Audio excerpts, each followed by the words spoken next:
Hi, எல்லாருக்கும் வணக்கம். நான் சொல்ல போகிற டாபிக் என்னன்னா, மிளகை பற்றி தாங்க சொல்ல போகிறேன். மிளகு சாப்பிடுவதால் உடம்புக்கு எவ்வளோ நன்மை, எவ்வளோ தீமைன்றதை ரெண்டை பற்றி தான் சொல்ல போகிறேன். ஃபஸ்ட்டு நன்மையை பற்றி சொல்கிறேன். மிளகு ஒரு மருத்துவ குணம் நிறைந்த மிக சிறந்த மருந்தாகும்.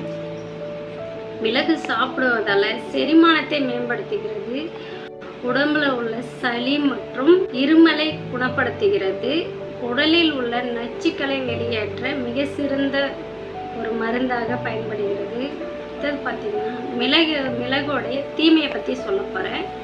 மிளகை டைரெக்டாக ஸ்கின்னில் அப்ளை பண்ணுறது ஸ்கின் எரிவதோடு மட்டும் இல்லை, ஸ்கின் செவர்ந்து போக வாய்ப்பு இருக்குது. கர்ப்ப காலத்தில் இருக்கும் பொண்ணுங்க மிளகை அளவோடு எடுத்துக்கிறது ரொம்ப நல்லது. கர்ப்பிணி பெண்ணுங்க மிளகை டைரெக்டாக யூஸ் பண்ணக்கூடாது. டைரெக்டாக எடுக்கும்போது அந்த மிளகோட எரிச்சல் குழந்தை கருக்கு ஒத்துக்காது, கரு சிதைவு உண்டாக வாய்ப்பு இருக்குது. மிளகை குழந்தைங்களுக்கு கொடுக்கும்போது அளவோட கொடுங்க, அதிகமாக கொடுக்காதீங்க. மிளகு நுரையீரலுக்கு செல்ல வாய்ப்பு உள்ளது. காரத்தன்மை நுரையீரலுக்கு செல்ல அதிகமாக வாய்ப்பு உள்ளது.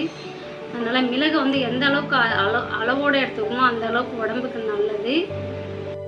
அதாவது இந்த பிரச்சனை மிளகால வருதுன்னு நான் சொல்லலை, அந்த காரத்தன்மை அதிகமாக ஒத்துக்காது. அந்த காரம் அதிகமாக போகும்போது அது நுரையீரலுக்கு டைரெக்டாக போக வாய்ப்பு இருக்குது. குழந்தைங்களுக்கு இந்த காரம் ஒத்துக்காது. அதனால் கொஞ்சம் அளவோடு கொடுக்கறது ரொம்ப நல்லது. அவ்வளோதான். நெக்ஸ்ட் வீடியோவில் பார்க்கலாம். பாய்.